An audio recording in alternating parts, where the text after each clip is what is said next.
A gente tem basicamente 3 enquadramentos de objetivo, vamos chamar assim, tá?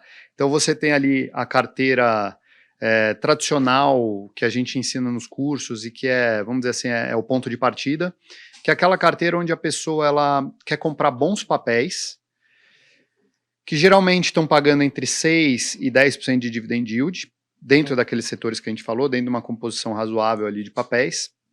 E essa pessoa ela não está muito preocupada em utilizar o dividendo nesse momento, também tem um horizonte de tempo mais longo e tal, e ela quer justamente ter ações para não vender nunca, né? Uhum. Não sei se vocês lembram aí, mas antes do Bart ser conhecido, antes da gente despejar alguns milhões aí de mídia paga para ele não consegue mais andar de metrô, mas antes disso ele era conhecido como um cara que nunca vendia, né? Então, pô, isso chamava a atenção do mercado. Quem que é esse? Mas por quê? Ele tinha essa carteira que eu vou acumular e vou manter.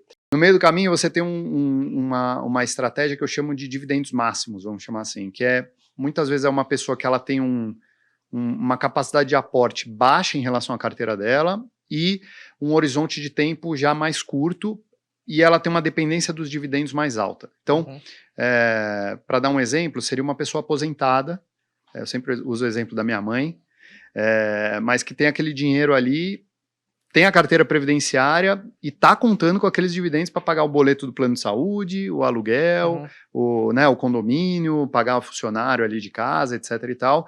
Então é uma pessoa que ela não está tão preocupada com a rentabilidade de uma forma geral da carteira ao longo prazo, mas ela quer aquele dividendo um pouco mais perto, aquele fluxo um pouco mais puxado para cá. Então é uma pessoa que vai exigir ali entre 8, 10, 12, às vezes até 13% de dividend yield na carteira dela, mas que vai exigir que a gente...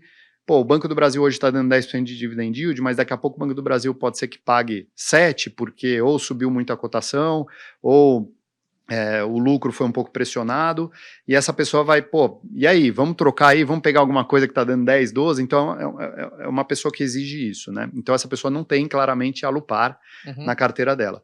Tem um terceiro perfil que eu chamo de construção de previdência, vamos dizer assim, que é uma pessoa que ela... Ao contrário, tem uma capacidade de aporte alta em relação à carteira dela, tem um horizonte de tempo de médio e longo prazo, ela não tem a necessidade de viver daqueles dividendos no curto prazo e ela pode se dar o luxo de ter na sua carteira ações como uma Alupar, que hoje não pagam um dividendo tão bom, mas pode ser que 2029, como você comentou, pode ser que dê um dividendo que em relação ao preço hoje do ativo, represente, sei lá, 30% do preço que foi pago. Então, você começa a olhar mais para case de dividend on cost, ou seja, quanto que eu vou pagar hoje e quanto que eu vou ter.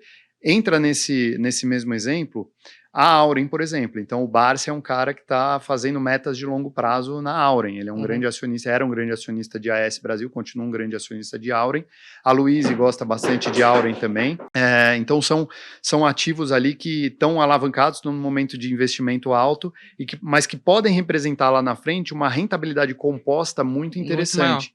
Exatamente. Então, vamos dizer assim que o dividendo ele é mais um sinalizador do que efetivamente uma premissa básica. Então, assim, tem que ter dividendo no curto prazo. Não, é uma empresa que tem uma característica de algum momento pagar um dividendo e pode ser que nesse momento eu aloque nela, né? E assim, a gente pega muito caso que a pessoa, ela tá no perfil de dividendos máximos, ou seja, ela tá querendo pendurar chuteiras, vamos dizer, pô, tô há 28 anos nessa empresa, eu quero, pô, me aposentar, o cara já tá ali com um patrimônio bacana, ele já consegue pagar o estilo de vida dele ali, conseguiria pagar, mas você vai ver a carteira dele, ele tem Cosan, ele tem IRB, ele tem... Por quê? Não que são empresas ruins, pelo contrário, são empresas que a gente até olha ali para um devido tipo de investidor, mas muitas vezes essa pessoa escutou o Barsi falando daquela empresa, escutou a Luíse falando, escutou o Fábio falando e por aí vai, e aí bota essa empresa na carteira sem nenhum tipo de critério de peso, de o que aquilo representa, tal, mas colocou porque o Barsi está investindo, Taurus,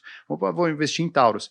E aí, invariavelmente, essa pessoa vai acabar vendendo na baixa, porque vai chegar um momento que ela fala, pô, essa Taurus aqui, com todo respeito a Taurus, né, mas assim, essa Taurus aqui não tá me pagando dividendo do jeito que eu achava que tinha que pagar, eu tô olhando aqui pro lado, o Bradesco tá com, sei lá, chutando aqui, 8% de dividend yield, vou trocar, e aí acaba realizando um prejuízo ali porque errou na hora de conceber a carteira.